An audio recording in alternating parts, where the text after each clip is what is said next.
discutir, refletir os problemas, as crises societárias, o momento onde o social recebe toda uma representação teórica, metodológica dos seus clássicos. Por isso, este momento de adentrarmos no nascimento das ciências sociais especificamente, através dos seus métodos, a sua forma de buscar a realidade, a sua compreensão, a maneira como ela observa a realidade, nos leva a refletir a partir de alguns autores. No encontro de hoje, nós vamos nos delimitar a falar de 3 grandes autores, ou os autores que formam toda a idade, o período inicial da sociologia, que são Émile Durkheim, Karl Marx e Max Weber. Esse tripé de conhecimento, através dos estudos e das teses desses autores, vão nos dar condições e pistas para entendermos as crises societárias e também todo um processo de organização da estrutura da sociedade. A sociedade nascente, aquela sociedade que inicia-se a partir das revoluções burguesas, inicia-se a partir da consolidação da ciência, do processo científico e das grandes inovações e tecnologias. Por isso, eu te convido a irmos para observar a contextualização do nosso estudo.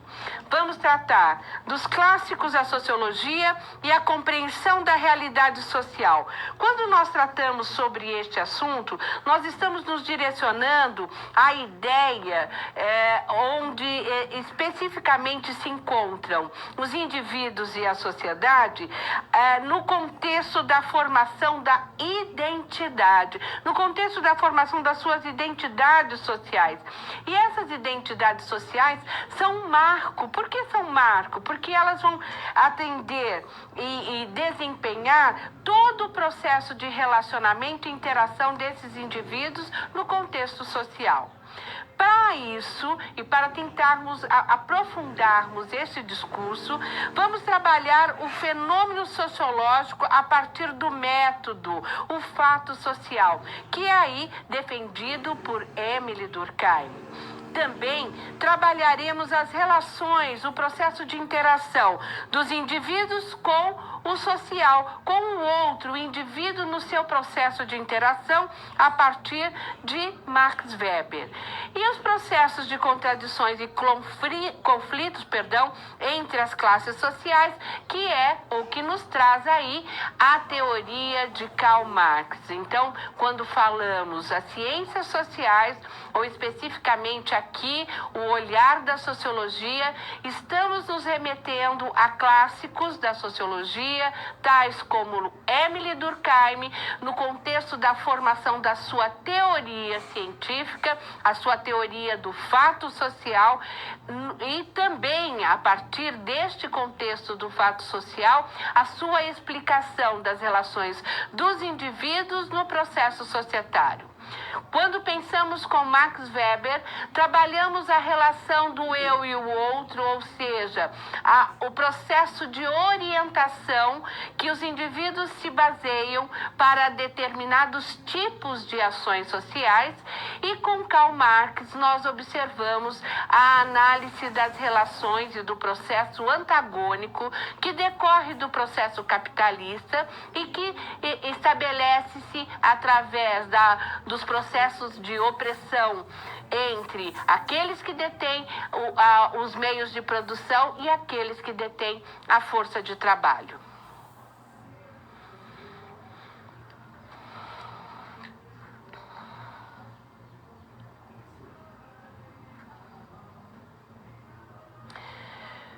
Para conhecermos um pouco melhor sobre a sociologia, as ciências sociais, é preciso entendermos o processo de construção das suas ideias e as formas, os métodos científicos que ali foram colocados. Por isso, muitas vezes, nos voltamos para o entendimento da cientificidade da sociologia. O que vem a ser essa cientificidade? Para entendermos a cientificidade, é preciso diferenciarmos os os outros tipos de conhecimentos que não se fazem enquanto ciência, para neste processo de diferenciação na construção do pensamento, na construção dos referenciais metodológicos, dos métodos, nós consigamos então perceber que a sociologia é uma ciência baseada em métodos, em técnicas e procedimentos científicos que podem ser ou que podem levar à averiguação das suas observações, à comprovação de muitos estudos, principalmente que se remetem ou que se estabelecem no meio social e no cotidiano das pessoas. Nesse sentido, vamos observar aqui nesse encontro as questões da natureza do conhecimento e como essa natureza do conhecimento, ou seja, os conceitos que envolvem ciência e senso comum, vão nos dar pistas para entender melhor a nossa ciência. Então, ciência, conhecimento rigoroso, racional, tem método próprio, domínio organizado do saber. Quando falamos que a sociologia é uma ciência, é exatamente porque esses parâmetros se fazem presente.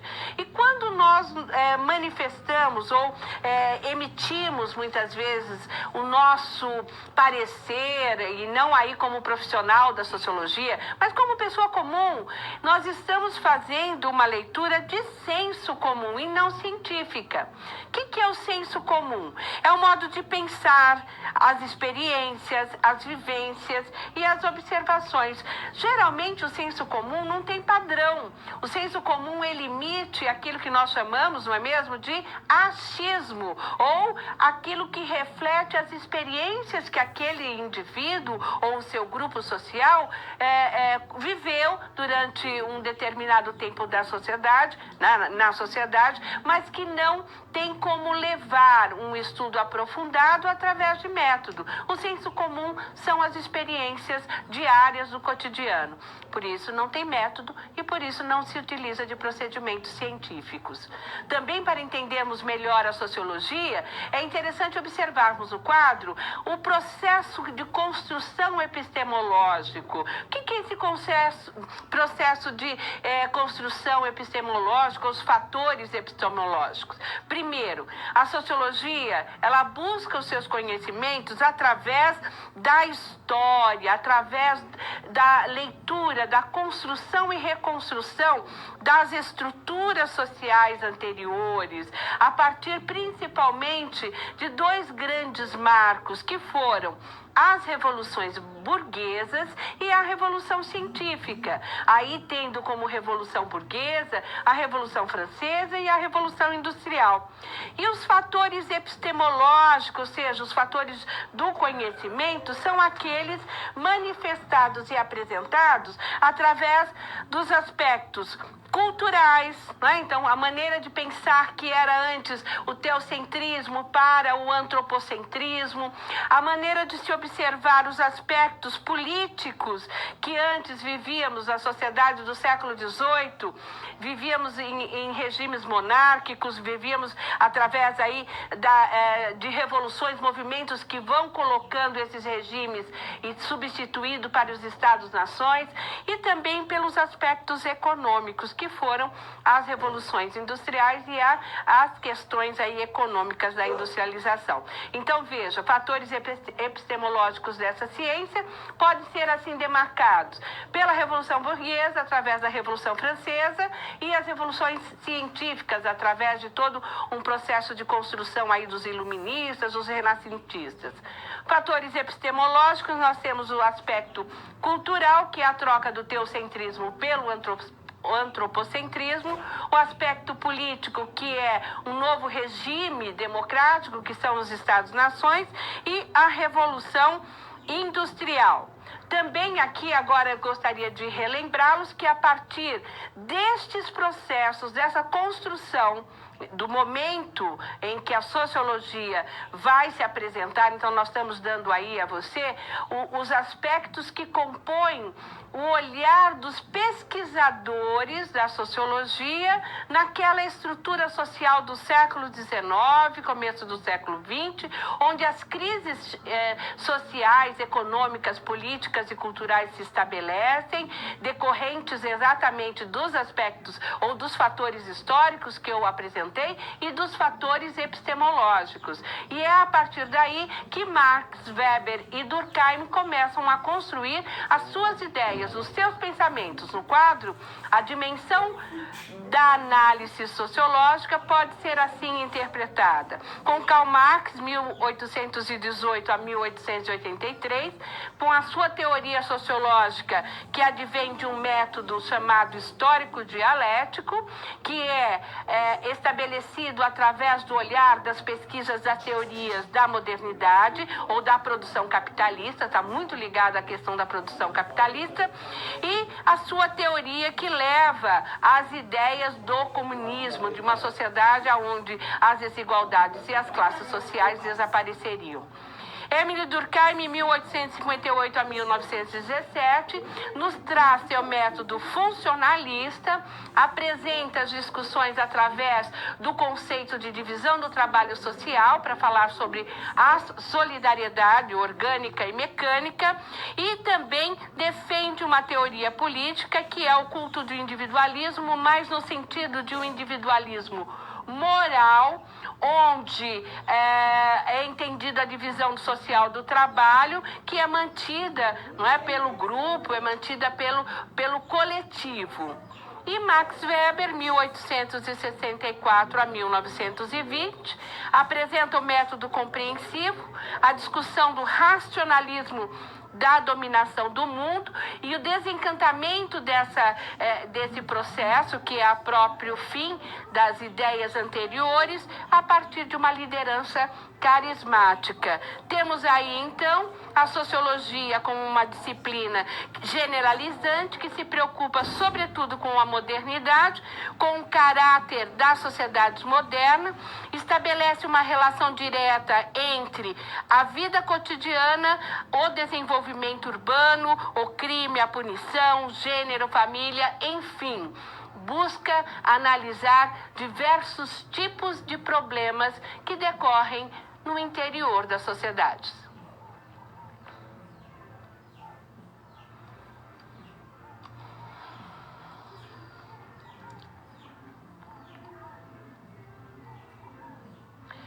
Uma das questões muito estudadas e debruçadas nas teses dos nossos autores da sociologia, que eles buscaram entender, compreender, responder sobre aqueles problemas, é a questão das desigualdades sociais a partir do olhar do método, a partir do método do materialismo histórico, crítico, dialético, não é? Um materialismo dialético, crítico, ou a questão do próprio o método funcionalista e o método compreensivo de Max Weber.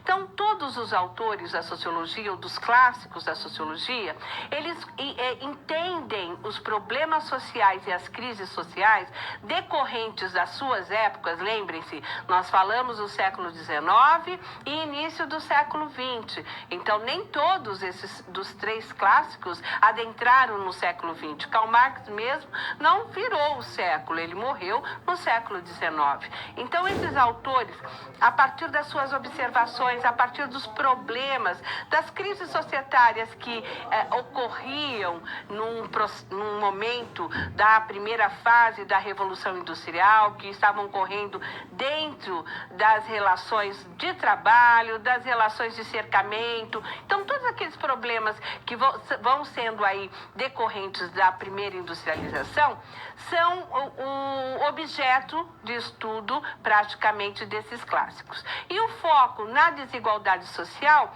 é o que vai diferenciá-los, a maneira como eles passam a explicar esses problemas. Podemos ver primeiro o Émile Durkheim. Como que Émile Durkheim explicava a desigualdade social? Bom, ele parte da ideia de que a desigualdade ela pode ser observada a partir do método. Qual método? O método do fato social. Para ele, para Durkheim, todas as relações humanas, elas vão ser estabelecidas a partir da divisão do trabalho. E essa divisão do trabalho é que vai originar essas desigualdades. Contudo, Durkheim não faz a crítica ao processo de construção do trabalho, do capitalismo. Durkheim não vai fazer essa crítica. Na verdade, ele vê isso como algo decorrente, algo normal, algo que se é esperado. Ele fala o seguinte: a desigualdade social e todas as formas de anomias, lembre que anomia nada mais é do que irregularidades, né? Quer dizer, problemas de anormalidades na sociedade. Referem-se à desestabilização e o funcionamento das sociedades. Então, se todos trabalham organicamente, se todos trabalham dentro de um processo onde as funções sociais estão muito bem estabelecidas, porque você deve estar lembrado que Durkheim observa a sociedade a partir de uma forma de organismo, né? Ele tem muita influência do darwinismo social, tem influência de autores anteriores, como Saint-Simon, que pensa a sociedade a partir de um organismo. Então, para Durkheim, se todos estiverem cumprindo as suas funções sociais, nós não estamos numa sociedade desarmônica ou uma sociedade que não está com estabilidade. Voltando ao quadro, o processo de desestabilização e o funcionamento da sociedade se dá decorrente da forma de transição da divisão social do trabalho, ou seja, é natural, é comum que essas desigualdades passem aí a se apresentar dentro da sociedade. Já para o Max Weber, como será que Max Weber pensa as desigualdades sociais? Max Weber faz uma outra leitura do processo da desigualdade, lembrando que Max Weber ele entende que as desigualdades não são um processo apenas econômico, elas se dão também através do poder, das condições do poder. Por isso ele cria, na sua leitura, no seu método compreensivo, a leitura da estratificação social.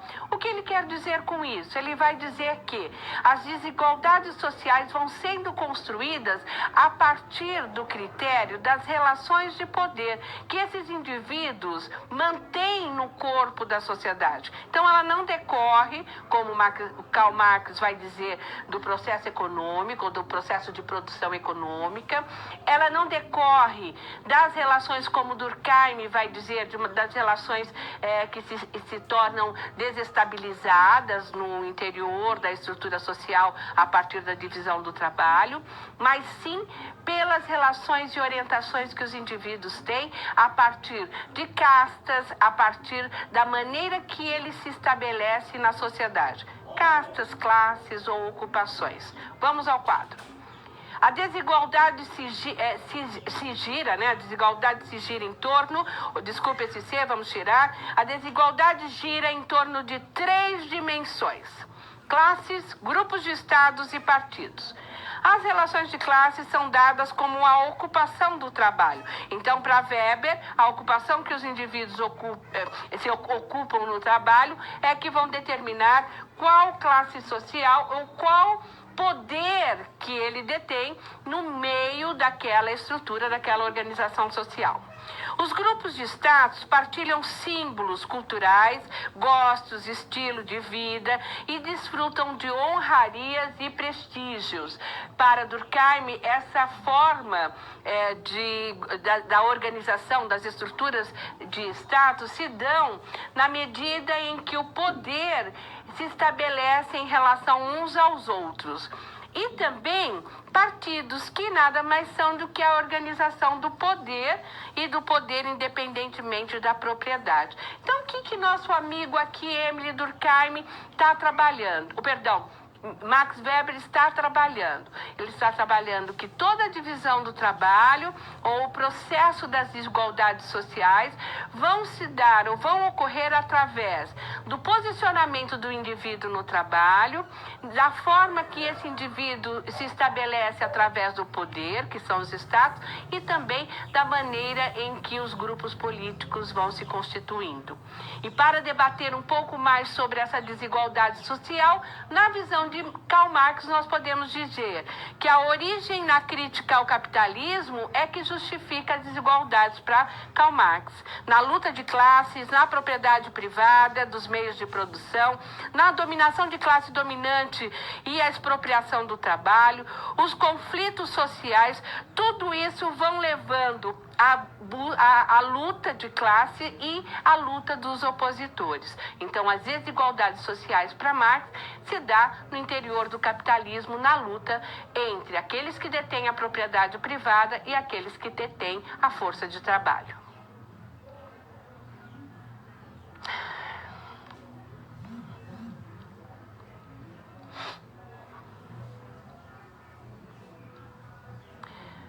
Tentar entender para Émile Durkheim a questão da divisão social do trabalho faz com que nós recordemos um pouco melhor sobre o processo de solidariedade. O que eu quero dizer com isso? Bom, para Durkheim, as relações de trabalho, as relações dos indivíduos no interior da sociedade, com a estrutura social, se dá a partir de estruturas ou funções especificamente bem organizadas, onde o todo solidariamente, ou num processo de solidariedade, ele estabelece todo o controle, as normas, as regras de cada grupo social e, mais do que isso, de cada indivíduo. No quadro, as ideias da teoria da modernidade de Durkheim nos mostram a importância da integração dos indivíduos no corpo societário. Então, Durkheim entende que toda a sociedade, e a sociedade moderna, final do século XIX, início do século XX, é uma sociedade complexa. E sua preocupação seria observar a coesão dessa sociedade, ou seja, se a sociedade está em processo de integração e coesão, todas as outras partes trabalharão de forma a união, a harmonização e a unificação dos processos, fazendo com que não somente o trabalho, mas a vida, a moral, as organizações institucionais, todas elas estejam harmonicamente em ordem para a reprodução e também para o desenvolvimento e o progresso. No quadro, dentro desta lógica, toda a sociedade complexa vai se organizar através de uma divisão do trabalho, que é natural, normal, e também através das especificações das funções. O que ele quer dizer com isso?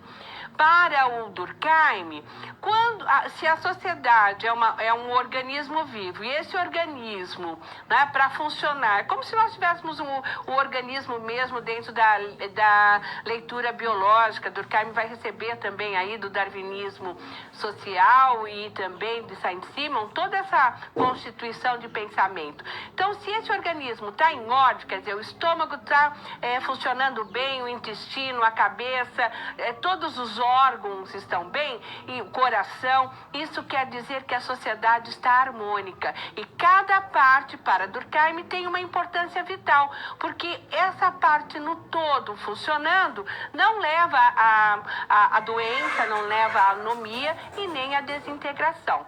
No quadro, para entendimento desse tipo, então, de funções no trabalho, principalmente as vinculadas com o trabalho, Durkheim surge com a ideia da solidariedade, a ideia que compõe a própria justificativa da divisão do trabalho social. Conforme o tipo de divisão do trabalho social que predomina em uma sociedade, temos diferentes tipos de cooperação, ou seja, solidariedade social, social entre os indivíduos, que por sua vez dá origem a uma vida moral diferente. Por isso que ele vai fazer a diferenciação entre as sociedades anteriores, as sociedades primitivas, que ele vai chamar de primitivas ou pré-capitalistas, e as sociedades que representam aí as sociedades modernas, as sociedades que até hoje estão presentes na nossa sociedade contemporânea, que são as sociedades que têm uma complexidade maior e, portanto, são sociedades orgânicas, sociedades que fazem a interdependência dos indivíduos no processo do trabalho. No quadro, dentro desta ideia, nós podemos observar aqui o conceito de solidariedade mecânica e solidariedade orgânica, a partir exatamente desse processo, desse entendimento que o Durkheim vai compondo aí a sua tese. Primeiro, ele diz: toda solidariedade mecânica ou solidariedades tradicionais, que são essas que nós comentamos, as pré-capitalistas, né, as sociedades que aparecem antes do processo do capitalismo ou das sociedades complexas, elas eram determinadas através de laços de solidariedade coletiva. O que isso representa, né? Laços de solidariedade coletiva. Isso quer dizer o seguinte, que a consciência coletiva, ela subordinava as consciências individuais, fazendo com que a integração do todo voltasse ao mesmo modelo, às mesmas práticas, apesar de ser uma sociedade com uma segmentação muito grande, né? Grandes segmentações, mas é uma sociedade onde não tem os papéis sociais diferenciados. São as sociedades tribais, as sociedades que vão se marcando aí por um outro contexto. E tem como direito, ou a explicação do direito, o direito repressivo, aquele direito que pune, aquele direito que é constituído aí até pelo olhar. A coletividade punia, né, os indivíduos, marginalizavam e tudo mais. Já a solidariedade orgânica, vamos voltar ao quadro, é aquela que apresenta uma clara divisão do trabalho social na sua organização. São sociedades diferentes e complexas, são sociedades já caracterizadamente capitalistas e tem como direito o direito restitutivo, ou seja, o direito que parte das normas, das regras, das leis estabelecidas para organizar, para determinar o comportamento dos indivíduos em sociedade.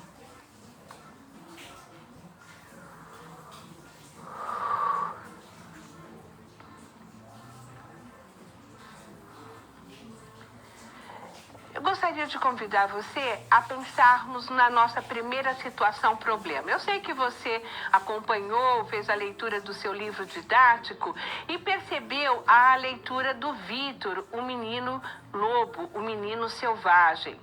Vitor é uma história tradicional e muito estudada na sociologia, ou foi como um exemplo para as primeiras reflexões da sociologia quanto ao tema indivíduo e sociedade, justamente porque demonstra a importância do social na formação das identidades coletivas, nas identidades sociais. Então, o menino selvagem, o Vitor, foi um menino que em 1780 e pouco, ele foi encontrado na selva, a partir aí já estava com seus 14 anos, ele comportava-se exatamente como os animais, porque ele foi destituído de qualquer processo de socialização. E esse menino foi levado para a cidade e nessa busca de integrá-lo aos meios sociais, integrá-lo à própria constituição societária, com suas normas, regras, processos de orientações de comportamento, esse menino não consegue se adaptar e, ao mesmo tempo, ele passa a representar ali um estudo psiquiátrico, um estudo para o entendimento daquele comportamento tido como animal e não social. O menino Vitor vive até mais ou menos uns 40 anos, mas não sobrevive, isso dentro de casas de saúde, mas não sobrevive ao processo de socialização. E isso o que nos faz pensar? Nos leva a qual caminho de pensamento? Se pensarmos essa situação do menino Vitor, assim como outros tantos estudos que demonstram indivíduos que não participaram do processo de socialização dentro de um contexto societário, dentro da estrutura, dos seus grupos sociais, dos seus grupos familiares, lembrando sempre que a socialização se dá pelas instituições que uma sociedade, uma organização societária impõe aos seus indivíduos, seja ela a educação, a família, a religião e o Estado, o poder. Então, as instituições sociais, elas têm este papel de socializar os indivíduos, o que não ocorreu com o menino Vitor. Né? Porque ele foi abandonado na selva e da selva, no momento que que se tentou integrá-lo à realidade, não se deu conta deste processo. Mas olhem ali no quadro o que nós podemos pensar a partir dessa ideia, dessas características do menino Vitor, dessa história, né? Que nós podemos aí observar. Bom, primeiro, utilizando-se da teoria de Max Weber, nós poderíamos dizer o seguinte, que a ação social, quando lida dentro desse contexto da sociedade, dentro desse contexto da estrutura social, ela nos leva a observar que a conduta humana, ela tem sentido. Toda conduta humana, ela tem sentido e nos leva a observar como os indivíduos agem e são conduzidos através dos motivos, né, que influenciam os seus interesses, influenciam a sua tradição, as suas emotividades. Então, no caso do menino Vitor, nós vamos ver que a conduta humana não estava ali estabelecida, não é mesmo? Por quê? Porque ele não foi orientado, ele não teve um outro indivíduo para que ele gerasse esse processo de orientação na sua formação, na sua base social. O menino Vitor, ele foi largado e neste processo de sobrevivência, ele aprendeu e se organizou mentalmente através do quê? Das experiências que ele tinha no seu dia a dia e das representações que ele tinha. Ali, no caso, os lobos, né? Então, dentro deste processo, olhem lá no quadro novamente, nós podemos dizer que o Max Weber permite a leitura, ou a partir do seu método, né, que é o método da ação social construído de forma, é bem importante a gente reforçar isso, né? O método de ação social, ele é construído a partir da ideia de tipos ideais, quer dizer, didaticamente, Max Weber vai buscar o tipo ideal das ações dos indivíduos em sociedade que justifiquem para ele criar aí uma explicação dos problemas da realidade que vão sendo construídas dentro desse processo. E para ele nós temos o método afetivo, a questão da ação social tradicional, as relações afins e as relações de valores. Para ele, nas sociedades pré-modernas, os indivíduos tendiam a agir motivados pelas tradições e pelas emoções. O que o Weber está querendo nos dizer o seguinte? A partir da ação social, a partir do momento do processo da racionalização dos indivíduos no contexto das sociedades complexas, ou seja, a partir do próprio capitalismo, das sociedades modernas, os indivíduos passam a agir de forma racional, ou seja, a partir da orientação que um tem sobre o outro. Então, a racional por fins, quer dizer, quer alcançar um objetivo, uma finalidade, e a racional por valores, que vai buscar aí a questão dos status, a questão dos poderes que vão se constituindo. quanto a afetiva e a tradicional, são formas de comportamento e condições que os indivíduos assumem, né, efetivamente essas atitudes para atender um determinado momento da sua realidade, ou a partir da cultura, das tradições, ou a partir dos sentimentos e das emoções.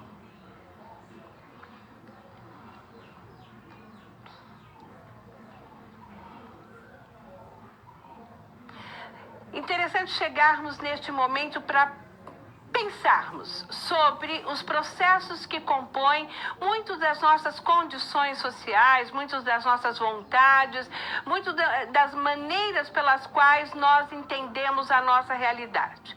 A partir das nossas leituras, a partir do entendimento dos métodos histórico-crítico, dos métodos compreensivos de Weber e do próprio método funcionalista, eu gostaria que você me ajudasse, neste momento, a pensar sobre a seguinte questão. Vamos ao quadro. As desigualdades sociais são problemas individuais ou sociais? Eu gostaria que você me mandasse a sua questão, me mandasse a sua resposta, ou mesmo problematizasse esse questionamento. Vou aguardar.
Tem uma questão que nos coloca, né, a resposta sobre os tipos de cooperação entre os indivíduos. Quando eu falei em cooperação, eu estou falando dentro da ótica do Émile Durkheim sobre a solidariedade, quando ele fala da solidariedade orgânica e a solidariedade mecânica. O processo de cooperação que se dá nessas relações, segundo este autor, é exatamente pela forma de especificidades, ou seja, as especialidades. Então, num momento das condições capitalistas, nós vamos ver que os indivíduos, eles faziam de todo um pouquinho de cada serviço, quer dizer, não existia uma especialidade para cada um. Já na sociedade capitalista, existem os especialistas, então, nesse sentido que vai se colocando aí o processo de cooperação, aonde um depende do outro. Então, o caminhoneiro traz a alimentação, né, os hortifruti grangeiros aí pra gente, nós levamos para o mercado leva para o consumidor, então é nessa relação de integração e cooperação do trabalho. Espero ter respondido.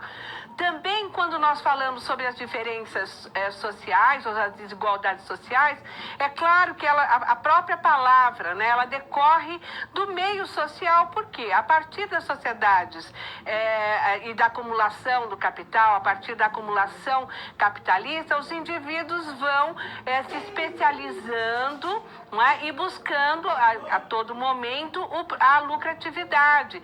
E neste processo da busca do lucro, as desigualdades vão se fortalecendo, vão se concretizando. Então, dentro do processo das desigualdades sociais está embutido o processo do próprio sistema, o sistema que envolve as relações aonde cada um desempenha uma função. E eu também gostaria aqui de ressaltar que é importante trabalharmos essa ideia do social, dessa ideia onde os indivíduos, principalmente na sociedade atual, um depende do outro, quer dizer, um está dependendo do outro, mas isso não quer dizer que essa dependência seja uma dependência onde todos estejam igualmente ou em processos de igualdade, de ganhos e tudo mais, tá certo? Espero ter ajudado.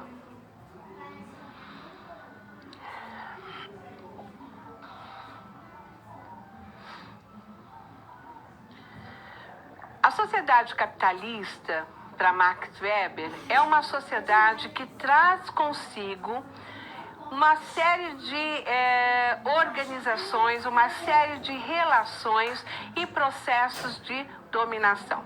Então, quando nós vemos lá em Marx, que nós vamos falar lá para frente, mas quando nós vemos em alguns autores a explicação da relação da sociedade a partir ou do vetor econômico, ou do vetor cultural, ou do vetor social, nós estamos trabalhando as ideias dos paradigmas que constituem uma organização social. Então, nesse sentido, é legal a gente pensar o seguinte: quando falamos da sociedade capitalista e o processo de dominação, nós estamos trabalhando com Weber na medida em que ele coloca que o capitalismo não é somente um sistema econômico.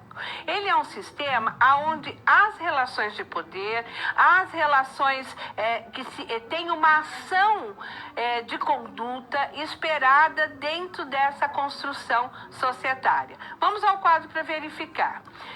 Para Weber, o racionalismo da sociedade capitalista, ela decorre, ou ela é resultado, do desencantamento do mundo. O que quer dizer o desencantamento do mundo? Ora, para ele, a partir do momento que findou-se a relação da sociedade feudal, né, o fim do feudalismo, com o início do capitalismo e também o momento aí do processo da primeira revolução industrial, as questões aí que vão influenciando a próprio contexto societário, vão levar a uma outra maneira, a uma outra lógica do social. E isso é mostrado através da busca da eficiência e da produtividade. E no seu livro, né, que ele vai trabalhar ética protestante e espírito capitalista, Weber nos demonstra que a ética construída a partir do capitalismo e também a partir da maneira concebida ali do protestantismo, do calvinismo, vão fazer com que os indivíduos se tornem disciplinados e motivados para o dever e para a honestidade dentro de uma outra lógica, né? Dentro da lógica ascética. O que ele quer dizer com isso, né? Vamos tentar verificar isso aqui. Weber entendia o seguinte, que o processo de dominação, ele justifica toda uma escolha do indivíduo para determinada ação. Então, na medida em que a ética protestante, que é uma ética que foi aí pensada através do calvinismo para a não condenação do lucro, a busca de eficiência, a busca da relação dos indivíduos com comprometimento e muito mais assim, um fortalecimento para o trabalho, ela vai romper com a ética anterior, que é a ética do próprio cristianismo, do catolicismo, que pensava e condenava a lucratividade, condenava a usúria, aquela coisa toda. Então, por isso Weber justifica esse seu pensamento. Olhem no quadro. Para ele, as relações políticas envolvem muito o processo da vocação. Então, ele coloca assim, a política enquanto vocação nada mais é do que o conjunto de esforços feitos com vista a participar do poder ou influenciar a divisão do poder entre eles. Estados, seja no interior do próprio Estado. Poder é a capacidade de impor a sua própria vontade dentro uma relação social. Ele quer dizer com isso que o capitalismo, a sociologia da dominação, ela se dá pelo processo da probabilidade de um indivíduo se orientar no outro e permitir que esse outro tenha o domínio sobre suas ações. Olhem lá no quadro. A sociologia da dominação nada mais é do que a ideia de que há uma probabilidade de encontrar obediência em determinado mandato, faz com que o poder ordinário seja reconhecido como a dominação tradicional e a dominação legal, e o extraordinário pela dominação carismática. Isso quer dizer que a dominação tradicional e a dominação legal são dominações que partem de processos estabelecidos. Por exemplo, a relação institucional que já decorre, né, do tempo, de geração para geração, entre pais e filhos. Então, é uma dominação tradicional, não se questiona o poder do pai, né, sobre o filho. Uma dominação legal, aquela que é constituída através das leis dos homens, né? As leis que foram estabelecidas para orientar os indivíduos em sociedade, para orientar os indivíduos no processo de construção das suas identidades. E a dominação carismática? Aquela dominação popular, aquela dominação que se faz a partir de uma ação afetiva, a partir de um reconhecimento no outro, ou pelo seu domínio, ou pela sua forma de ser, ou pela maneira que ele se coloca na sociedade. Então, Weber, ao tratar do poder, o poder e a vocação dos indivíduos enquanto o próprio processo de construção de uma sociedade onde um indivíduo se orienta no outro e a partir essa orientação se dá e se constrói o domínio de um sobre o outro, né? Uma dominação. E olha, quando nós falamos dominação, nós não estamos falando dentro de um processo de uma imposição somente, mas uma dominação dentro de regras, sejam tradicionais, sejam regras carismáticas ou sejam regras legais.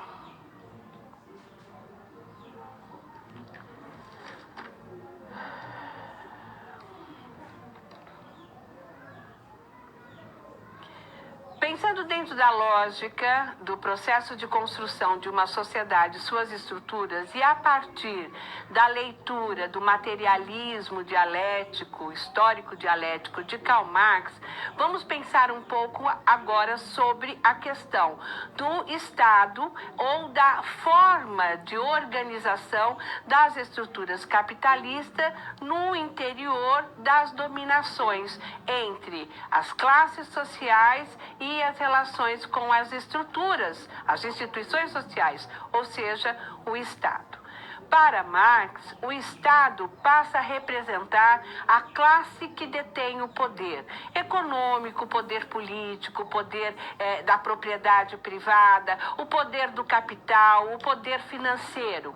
E as classes sociais se constituem dentro da luta, de uma luta constante, uma luta sem fim, onde os processos antagônicos desses grupos sociais, desses opressores e esses oprimidos, um versus o outro, vão estabelecendo aí o sistema do capitalismo. Seja ele na sua primeira fase, seja no momento da atualidade. Então, no quadro, as discussões que Karl Marx faz sobre a questão que envolve o antagonismo entre as classes sociais, se dá exatamente na maneira do inconciliável, ou seja, o Estado é o produto e a manifestação do antagonismo inconciliável das classes sociais. As classes não podem objetivamente ser conciliadas. Por quê? Porque elas estão na contramão umas das outras. As classes estão inconciliáveis.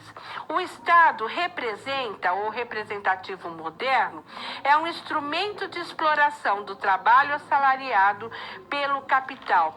Quando Marx diz que o Estado faz essa representação, é porque é a partir do controle do Estado, ou seja, da maneira pela qual ele estabelece as regras, né, através aí dos três poderes, e aí nós poderíamos pensar através das leis, através da maneira que vai se cultuando a comunicação. Então, dentro dessas relações, o Estado perpetua a luta de classes, segundo a teoria de Karl Marx. Por isso é importante pensarmos no quadro as discussões que envolvem o quê? As classes sociais que estão sempre vinculadas à ideia de trabalho. Então, quando nós falamos em classes sociais, nós estamos pensando as relações de trabalho, nós estamos pensando o trabalho na sociedade capitalista.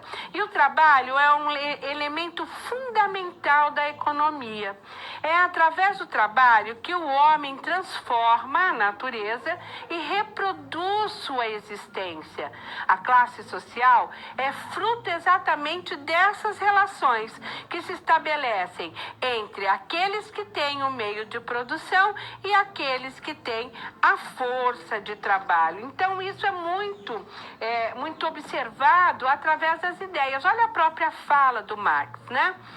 As ideias da classe dominante são, em cada época, as ideias dominantes. Isto é, a classe que é a força material dominante da sociedade é, ao mesmo tempo, sua força espiritual dominante. É importante a gente não perder isso de vista. Por quê? Porque aquela que determina os bens materiais, ela também determina o pensamento, as ideias, a lógica do pensamento.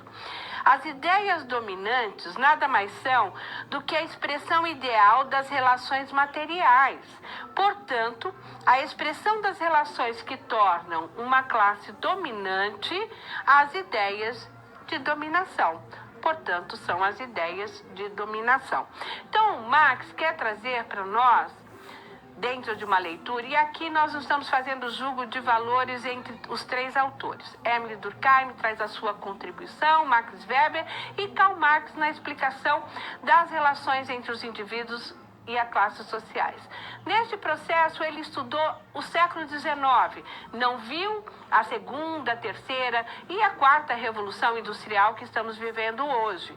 E por isso ele se manifesta e ele observa essa relação clara entre aqueles que detêm os meios de produção e aqueles que detêm a força de trabalho. Enquanto existir essa relação entre aqueles que detêm os meios de produção e aqueles que detêm a força de trabalho, Marx diz que não existe uma possibilidade em que termine essa luta de classe. Por isso, no quadro, podemos observar que essa luta de classe se dá exatamente pelos conflitos. E ela é a expressão desta contradição econômica da sociedade. Por que contradição econômica da sociedade, professora? Óbvio, porque o trabalho aqui é o centro da relação de produção. E essas condições materiais que constituem até a própria história da sociedade é transformada nos inúmeros momentos, nos períodos, não é? Em modos de produção. Então, enquanto os modos de produção, hoje nós vivemos um capitalismo financeiro, mas já fomos um capitalismo industrial. E hoje trabalhamos uma ideia de luta de classes que deve ser pensada dentro de uma outra lógica, né? A partir até da lógica do panóptico, através de uma lógica onde as classes sociais estão em oposição. Voltando ao quadro, esta oposição nos faz ver que a história de toda a sociedade, até hoje, é a história das lutas de classe. Então, as histórias da sociedade se compõem através deste antagonismo, que é o antagonismo entre as classes sociais.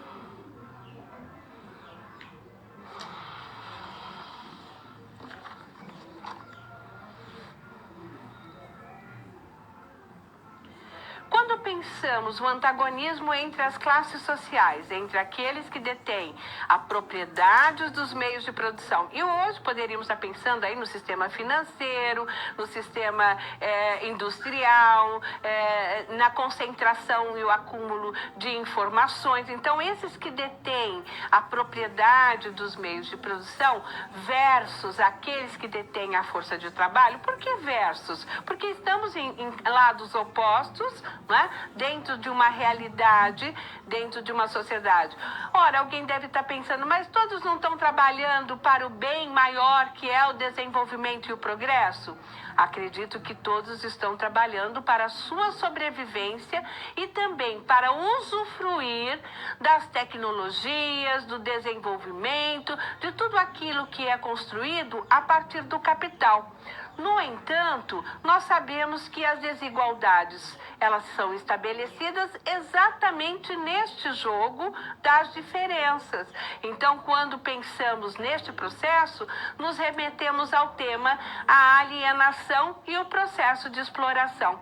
Por que alienação? Porque nós não nos reconhecemos mais no trabalho que desenvolvemos e passamos a naturalizar a exploração do trabalho, passamos a naturalizar as nossas condições no processo de desigualdade entre aqueles poucos que concentram grande renda e aqueles muitos que concentram quase nada.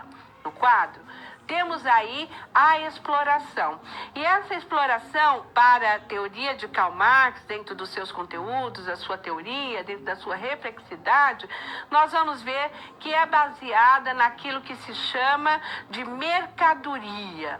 Né? Marx escreve no Capital, em seu livro do Capital, um capítulo inteiro explicando o que é a mercadoria. E a mercadoria, ela é colocada como valor de uso e valor de troca. Então, quando nós pensamos aqui o valor de uso de uma mercadoria, ela deveria ser pensada a partir da sua própria objetividade, ou seja, da maneira de que o indivíduo necessita dela para sobreviver. Então, a mercadoria, enquanto valor de uso, é representada através das bases, das necessidades, aquilo que representa realmente para o indivíduo. Já a mercadoria, quando passa a receber essa ideia do valor de troca, ela constrói em cima dela o processo de coisificação, ou seja, as mercadorias vão sendo colocadas para consumo ou para serem consumidas independentemente da sua necessidade. Então, de uma maneira bem simples, a mercadoria passa a expressar um processo de coisificação, assim como o trabalhador e o seu trabalho. O seu trabalho passa a se expressar como uma coisa, ou seja, a coisificação. Ele não se reconhece mais no trabalho. No quadro ainda, dentro deste processo, a mais-valia obtém exatamente o que ela buscou obter, que nada mais é do que o lucro. Por que o lucro? O lucro é a representação do excedente, e essa representação decorre daquilo que nós chamamos do tempo extraído do trabalhador e não pago. E isso se dá através deste processo. Esse processo, que é um processo de exploração do capital sobre o trabalho. E o capital, você viu aí através da história que ele passa por inúmeras fases, né? Nós hoje vivemos no capital financeiro. Hoje nós não praticamente pouco vivemos do capital fabril ou do capital comercial, tanto que a gente observa aí a grande dificuldade que os comerciantes, as fábricas, as indústrias vêm passando com o processo das crises da sociedade, com o processo aí de não ter até ou melhor, tem muitos consumidores, mas os consumidores não têm a moeda, né, a troca para fazer aí na hora da compra. Então, é muito importante não perdermos de vista que esse capital ele vai se modificando, vai se organizando, e neste processo de organização, muitas vezes perde-se toda a característica das relações dos indivíduos no seu trabalho, e aí concretiza-se a maneira de alienação, ou seja, alienar, né, não só o trabalho, mas a sociedade de um modo geral em relação ao capital. Dentro dessa expectativa, vamos ao quadro ainda. A alienação, dentro da ideia de o não reconhecimento dos indivíduos no trabalho, é um momento no qual o capitalismo faz ou leva os homens, os indivíduos, a perderem-se, né, de si próprios e do seu próprio trabalho. Quer dizer, ele não se reconhece no trabalho e nem se reconhece no próprio jogo societário. E dentro disso torna o trabalho estranhado, que o trabalhador não se apropria do que é produzido. E o indivíduo não se reconhece no trabalho, se desumaniza e passa a viver, então, aquilo que nós chamamos de escravidão moderna, né? A escravidão moderna. No mundo das mercadorias, é o homem a principal mercadoria.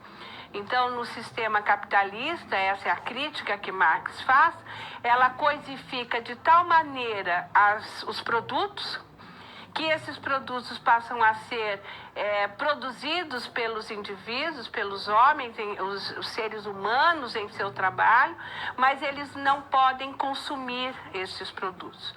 Eu lembro até uma amiga recentemente comentou, olha, eu fui numa exposição tal, e uma moça estava expondo ali lingeries e uma série de coisas, mas assim, valores altíssimos, absurdos, que ela mesma, que estava vendendo, porque produzia, ela dizia, eu não posso consumir este produto, de tão caro que é. Quer dizer, este é o processo de alienação. Eu produzo, mas não tenho, enquanto condições dentro do sistema, dentro do jogo, do capital, de consumir aquele produto.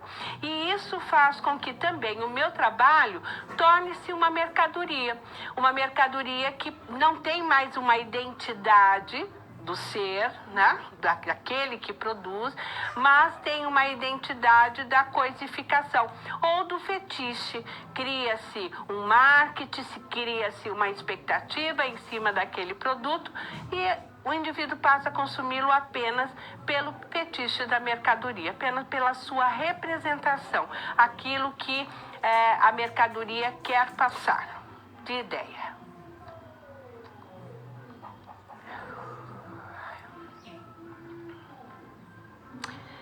Resolução da situação problema 3. Então, assim como nós falamos da primeira resolução de problema, lá no seu livro tem várias questões que foram colocadas. E eu escolhi uma aqui para que nós pudéssemos trabalhar e pensarmos um pouco mais aprofundado sobre essa questão a partir das leituras, a partir do olhar da própria composição da sociologia e seus clássicos. Vamos à pergunta, vamos observar o que se fala. Santana de Parnaíba tem a maior renda per capita do país, mas também lidera o ranking da desigualdade. A expansão de condomínios de luxo criou um retrato de profundo contraste naquela sociedade. Dentro dos muros gramados perfeitos, piscinas cristalinas, colunas de mármores, do lado de fora, nós temos bairros sem água encanada, casebres em ruas de terra. Essa situação problema pode nos remeter para qualquer local, cidade, região do nosso país. E não só do nosso país, mas de muitas localidades mundiais, onde nós vemos o grande contraste entre a riqueza, ou seja, aquilo que se pode ter através de tecnologias, através de arquiteturas, engenharias, ciência de modo geral, né? E aquilo que está dentro de uma outra realidade e até muitas vezes colocada ainda como primitiva, até por sua característica de pobreza. Um filme atual brasileiro que está aí circulando nas cidades do Brasil, Bacurau, vai demonstrar exatamente isso. Bacurau é uma cidade que ela vive no interior longínquo de Pernambuco, né? Do interior do Pernambuco, e tem ali constituído um vilarejo onde os indivíduos, apesar de já estarem com seus telefones celulares, eles não têm nenhuma constituição, vamos dizer assim, de riqueza ou nenhuma ostentação de riqueza, porque vivem num sofrimento da falta de água, da pouca comida e tudo mais, né? A infraestrutura para a saúde e tudo mais. Então, essa situação problema que nós estamos mostrando aqui, ela vai nos remeter às reflexões de classes, ela vai nos remeter à questão do processo de alienação, ela vai nos levar às discussões de Weber sobre o poder de dominação, enfim, ela nos traz N questões que poderiam ser aqui explicadas através dos nossos clássicos da sociologia. Nesse sentido, eu procurei ressaltar algumas questões para pensarmos. Vamos ao quadro.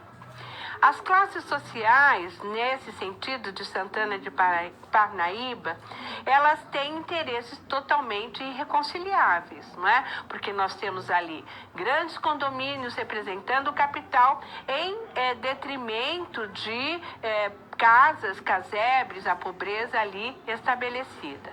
Portanto, o capitalismo busca a acumulação de riquezas e o operário luta para melhores condições de trabalho e de melhoria dos seus salários. Então, isso sempre vai apresentar aí como o processo da contradição. Também, as desigualdades sociais serão apresentadas através do processo de contradições. Que contradições essas? Ora, contradições do processo de produção capitalista, que concentra todo o processo de acúmulo de riqueza, concentra o excedente do trabalho a partir das suas formas de dominação e aí nos sistemas que vão se representando através do Estado, sistema financeiro, os políticos e tudo mais. No quadro, temos aí a reflexão também das sociedades enquanto divididas por grupos de status, olha o Weber ali falando da estratificação social, e além de uma multiplicidade de divisões de classes sociais. Então, ao analisarmos as desigualdades sociais, Marx nos trouxe a ideia de que as classes consideradas como fundamentais para determinar os caminhos que a sociedade capitalista percorre, nos leva a observar em segundo plano as ideias políticas e sociais. Isto quer dizer o seguinte: quando observamos, vamos pegar o Rio de Janeiro, as favelas do Rio de Janeiro e os grandes prédios ou condomínios fechados, logo nos pés do morro, né, na cidade, nós vamos ver que o conflito e as contradições ali são profundamente emergentes e que levam a uma série de problemas, tanto de violência, né, a violência material, a violência violência através das armas, a violência para a sobrevivência, assim também como a violência simbólica. Por que a violência simbólica? Porque compõe ali um cenário onde as desigualdades são muito bem vistas, estão muito clarificadas, estão estabelecidas e colocadas à luz do dia a dia. E naturaliza-se, de uma certa forma, essa desigualdade, como se alguns indivíduos tivessem aí as bênçãos dos céus para serem ricos, poderosos, que tivessem todo o controle do excedente do social, do econômico, do político e do cultural, e outros não. Outros apenas surgiram no mundo para servir os ideais daqueles outros e, portanto, sem questionamento, naturalizando toda uma realidade.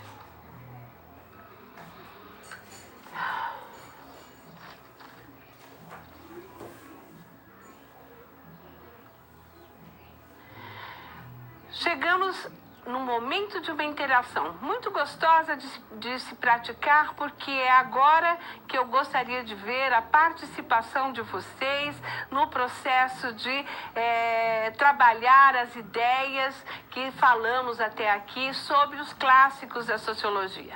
Nesse sentido, convoco vocês ao Kahoot.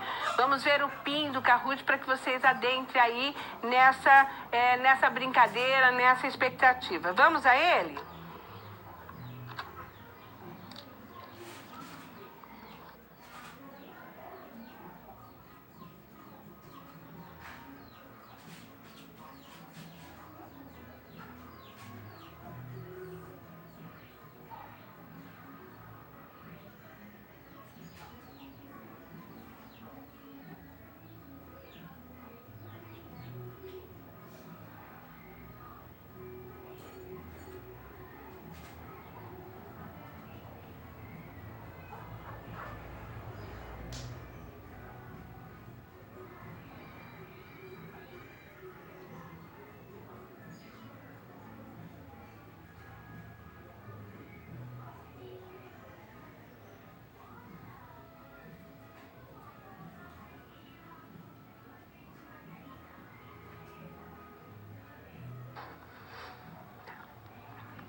Nossa, tem gente assistindo, hein?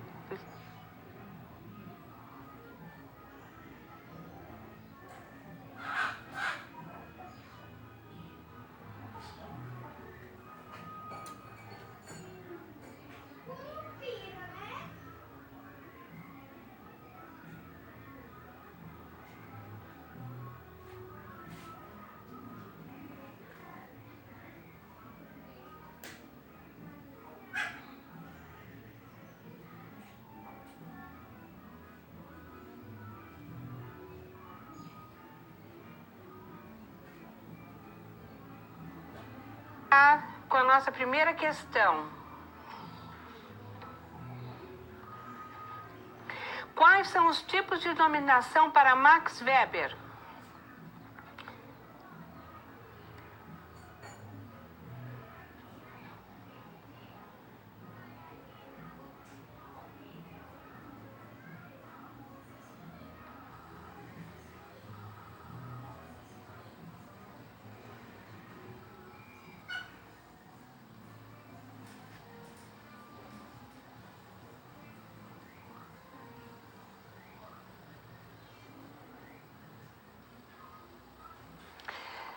Nós tivemos aí 87, legal, tradicional e carismática. Vamos voltar aqui para então pensarmos um pouquinho sobre isso, já que 90 pessoas colocaram patriarcal. Nós tivemos a Luciana, que está em primeiro lugar, Souza e Kahoot. Mas eu gostaria de voltar aqui no quadro para tentar explicar o seguinte. Nós falamos em dominação tradicional, que é aquela que decorre da família. Lembra? Eu dei o exemplo do pai, do irmão, do filho que obedece o pai. A carismática, que é aquela popular, onde você reconhece o outro algumas qualidades e, portanto, você permite a ele o processo de dominação. E também o poder legal, quer dizer, a dominação legal, tá? Vamos para o jogo novamente? Para Karl Marx, as desigualdades são consequências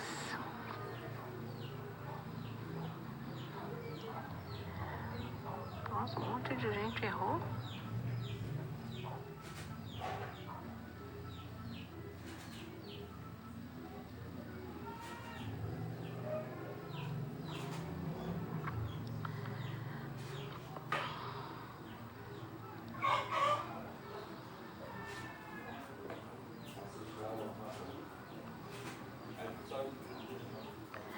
Oba, muito bem. 241 pessoas acertaram no modo de produção capitalista. Nós temos aí Carruth, 1939, Jaquelinda, trabalhando aí todo o processo do desempate. Vamos para a última questão?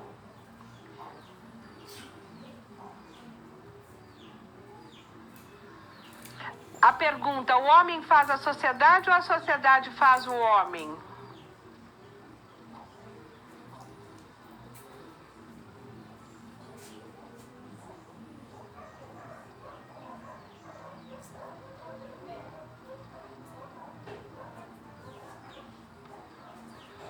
Tivemos aí 111 que acertaram, a sociedade, o homem faz a sociedade. Olha lá o pódio. Gente, vamos terminando essa nossa apresentação a partir das reflexões agora recapitulando.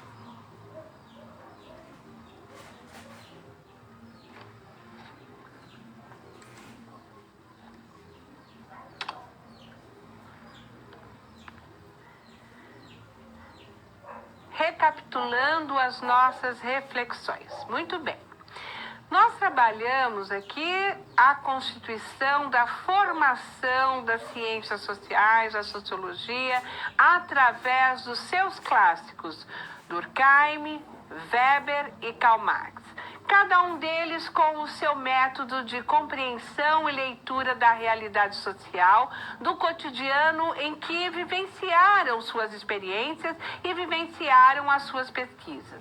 Dentro do processo da constituição dos autores, buscamos trabalhar alguns temas importantes para a reflexão da formação da sociologia e da maneira com que ela contribui para a formação e o conhecimento dos indivíduos, principalmente na universidade. Porque é a partir dos estudos universitários, é a partir desse momento de reflexão, de leitura sobre os clássicos das ciências sociais, é que nós vamos ganhando uma série de pistas ou inquietações para entendermos um pouco mais sobre a realidade na qual vivenciamos todas as nossas experiências. No quadro, temos então com Émile Durkheim a reflexão sobre o fato social, suas principais características, exterioridade, coercitividade e generalidade.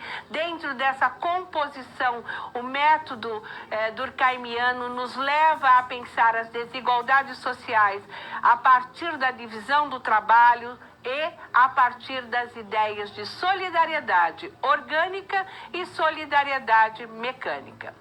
Com Max Weber, nós vamos vendo que o seu método compreensivo nos leva a entender a ação social e os processos de dominação entre os sujeitos em sociedade. Então, a questão da formação da ação social através dos seus tipos ideais enquanto um modelo didático para entendimento da realidade, que é a ação racional a racionalidade por fim, a racionalidade por valores e as ações afetiva e tradicionais. Essas ações nos levam à compreensão do processo de dominação. A dominação legal, que é através das leis, a dominação que é estabelecida dentro dos processos de constituição, dentro dos processos legais da organização da sociedade. A relação da dominação tradicional, que é algo que se estabelece através da cultura ruptura do processo tradicional estabelecido de geração para geração. E a relação de dominação que nós vimos aí, carismática, através do poder de convencimento, através do carisma dos indivíduos. Também vimos no quadro as discussões que levam para a teoria de Karl Marx com as suas discussões do antagonismo entre as classes sociais, das questões que formam o processo de alienação e a mais-valia. Todos esses autores contribuem para o entendimento da nossa relação em sociedade, à luz de teorias fundamentadas e metodologicamente explicitadas a partir de técnicas, a partir de pesquisas e a partir de reflexões dialéticas do contexto societário. Um grande abraço e até breve.